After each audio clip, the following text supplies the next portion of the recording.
Salam saudaraku. Shalom. Selamat malam bagi kita sekalian ya. Salam sejahtera dan bahagia dari surga kiranya turun di tengah ibadah ini.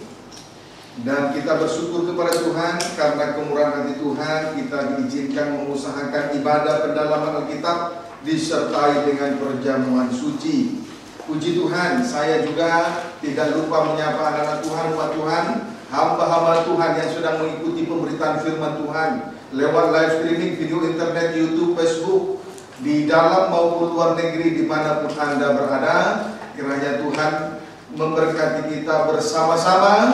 Sebab itu mari kita mohonkan kemurahan Tuhan lewat doa dan permohonan kita. Kiranya kasih dan kemurahan dan rahmatnya turun atas kita malam ini dan seterusnya. Keadaan kita semakin hari semakin dipulihkan. Puji Tuhan. Segera saja kita memperhatikan firman penggembalaan untuk ibadah pendalaman Alkitab dari Rut pasal yang kedua, dan kita masih memperhatikan ayat yang kedua.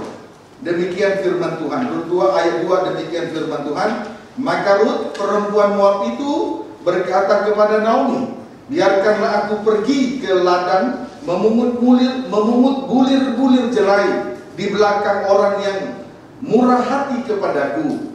Dan sahut Naomi kepadanya, pergilah anakku. Ya, sahut Naomi kepadanya, pergilah anakku.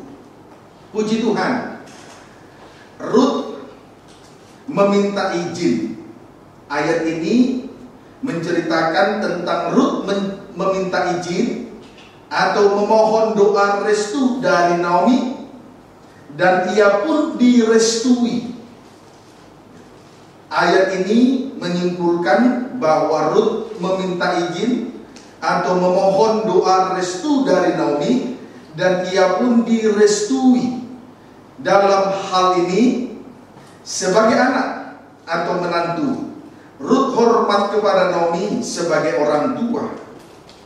Saudaraku, mentaati dan menghormati orang tua dalam segala hal itulah yang indah di dalam Tuhan.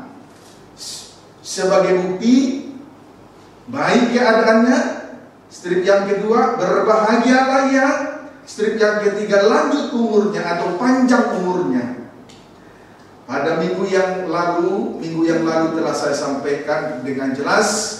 Mungkin masih jelas dalam ikatan kita masing-masing tentunya. Amin. Amin. Adapun permohonan Rut kepada Naomi, yaitu Rut berkata, biarkanlah aku pergi ke ladang memungut bulir-bulir jelai di belakang orang yang murah hati kepadaku.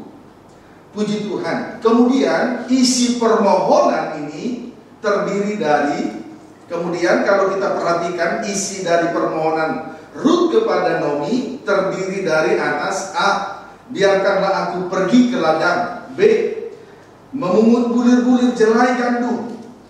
C, di belakang orang yang murah hati kepadaku. Itulah pembagian dari permohonan Rut kepada Naomi, mertuanya itu. Amin, saudaraku. Amin. Keterangan A, biarkanlah aku pergi ke ladang. Keterangan A, biarkanlah aku pergi ke ladang.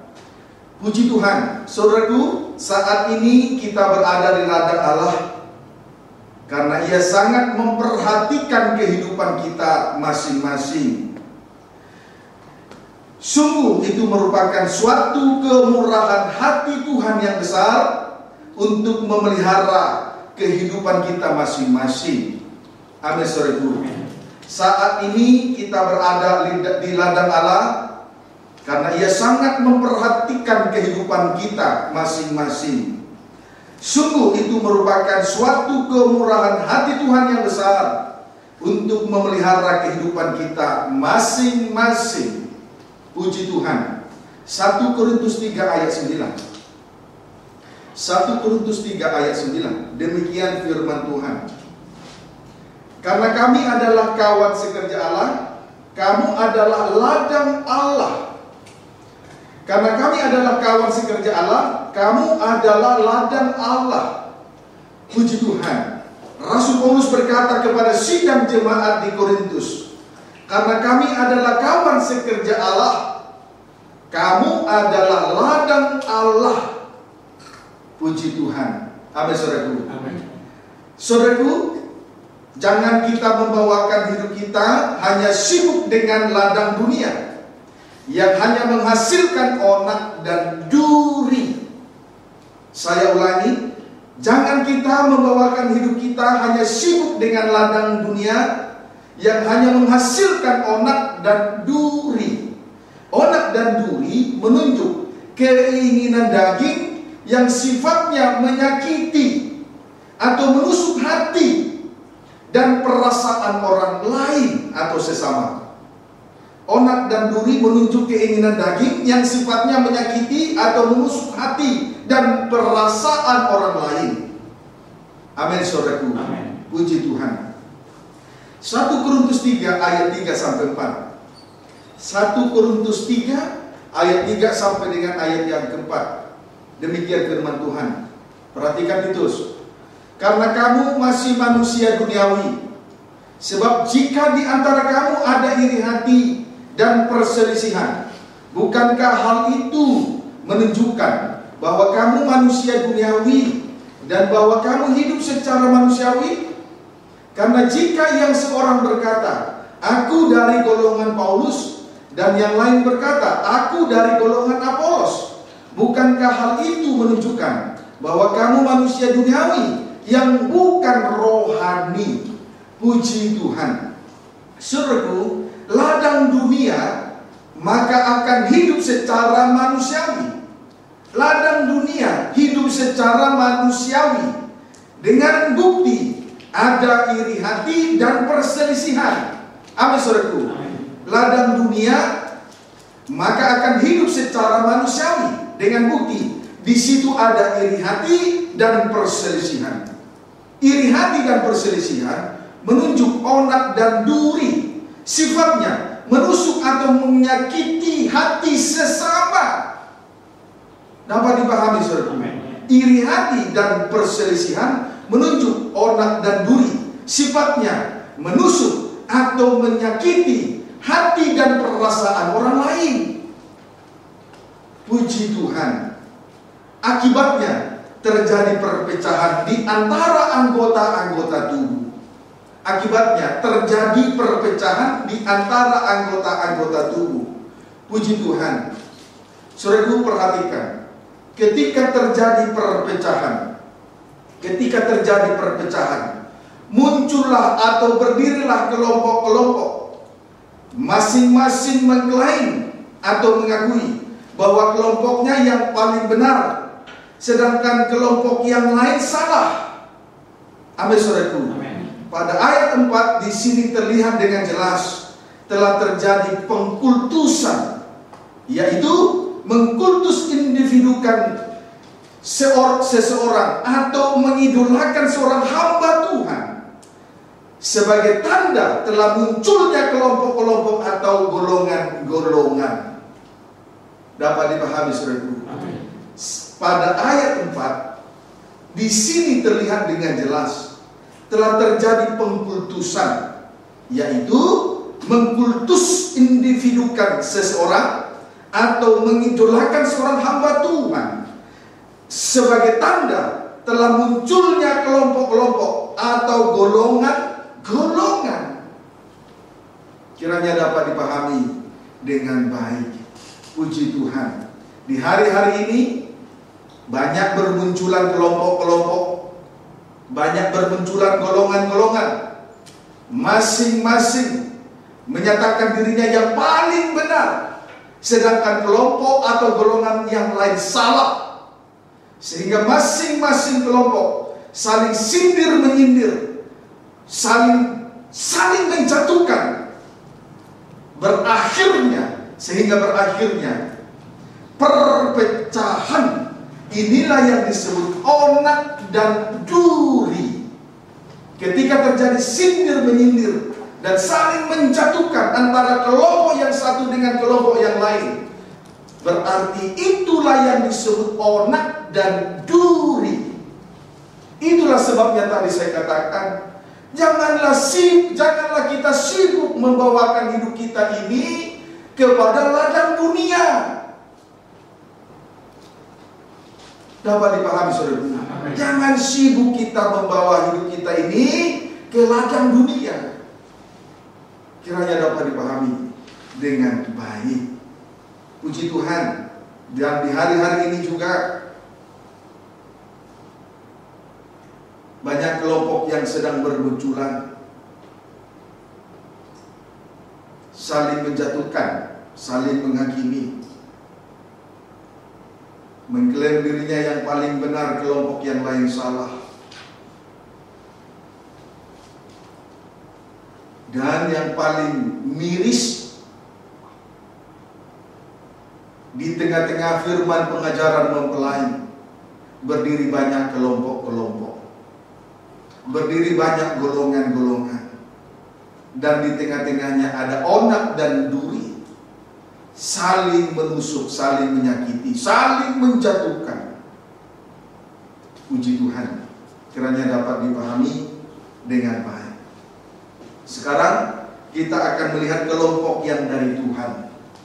Tadi kelompok-kelompok ladang dunia saling menyakiti. Amin saudaraku. Sekarang kita akan melihat kelompok yang dari Tuhan. Markus pasal 6 ayat 39. Markus pasal 6 ayat 39 sampai dengan ayat 41.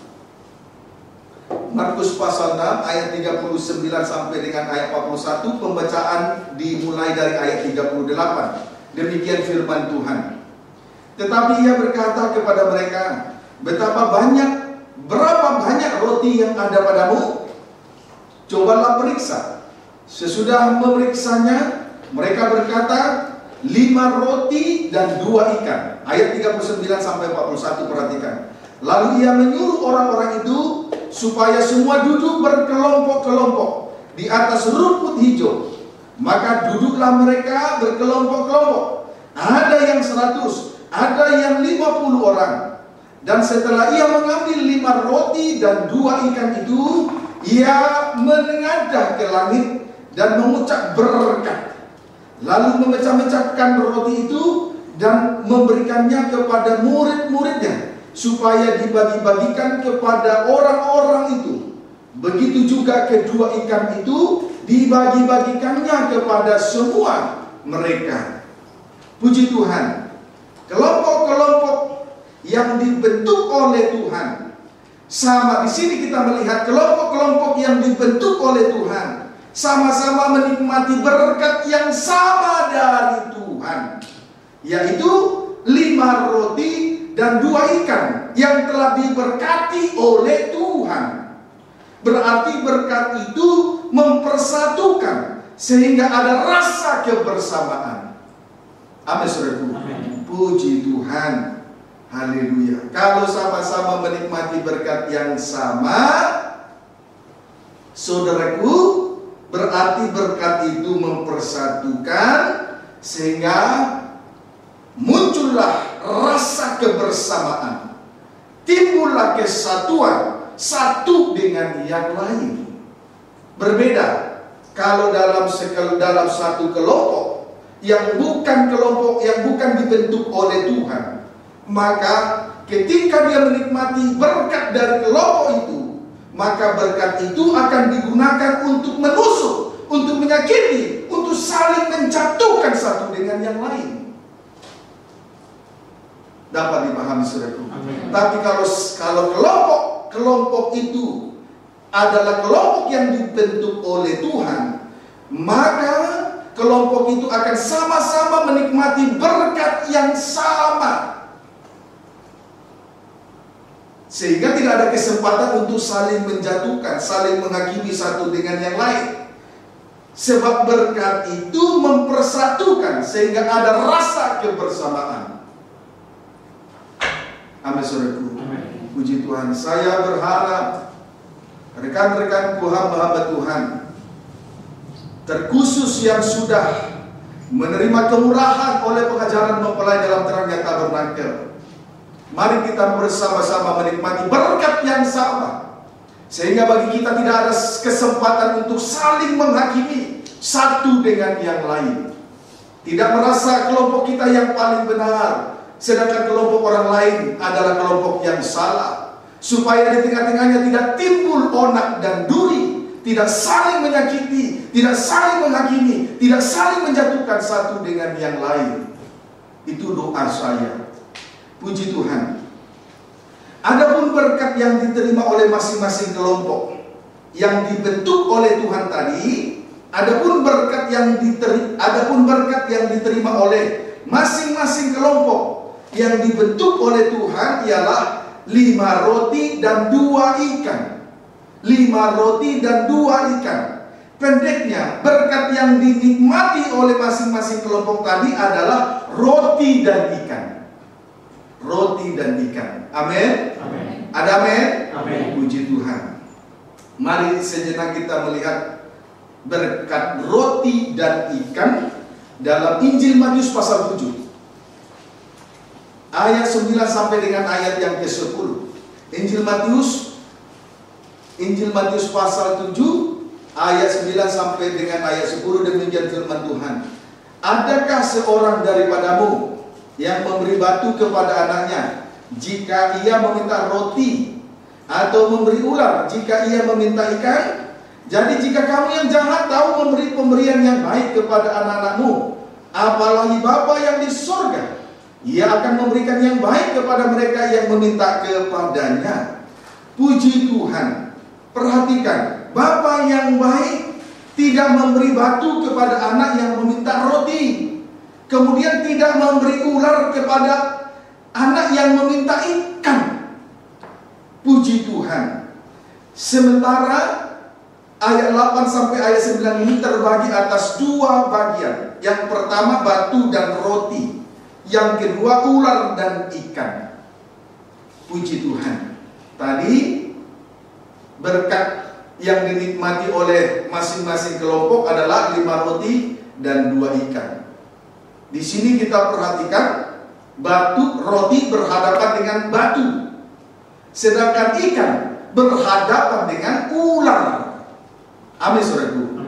Sekarang kita perhatikan terlebih dahulu yang pertama, batu. Yang pertama, titik 2, strip pertama, batu, menunjuk hukum Taurat. Yang pertama, bagian yang pertama, strip pertama, batu menunjuk hukum Taurat. Kelemahan dari hukum Taurat: tidak mengampuni dosa. Tidak mengampuni dosa atau tidak mengampuni kesalahan orang lain. Tidak mengampuni kesalahan, tidak mengampuni orang yang bersalah. Misalnya seperti Matius pasal 5 ayat 38, mata ganti mata, gigi ganti gigi. Arti rohaninya, kejahatan dibalas dengan kejahatan. Persamaannya, mengasihi sesama, yaitu mengasihi orang yang mengasihi, tetapi membenci musuh. Nah, itulah kelemahan hukum Taurat. Amin, saudaraku. Amin. Puji Tuhan. Sehingga anggota, masing-masing anggota tidak ada kesempatan untuk bersatu. Dapat dipahami, saudaraku. Itulah batu. Kemudian strip yang kedua, roti, menunjuk kebenaran salib atau kebenaran dan kasih karunia. Roti menunjuk kebenaran salib atau kebenaran dan kasih karunia. Yohanes 1, Injil Yohanes 1 ayat 16.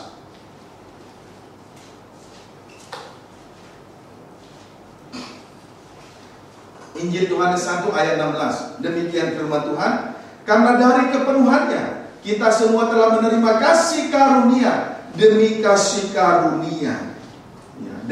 Karena dari kepenuhannya kita semua telah menerima kasih karunia demi kasih karunia.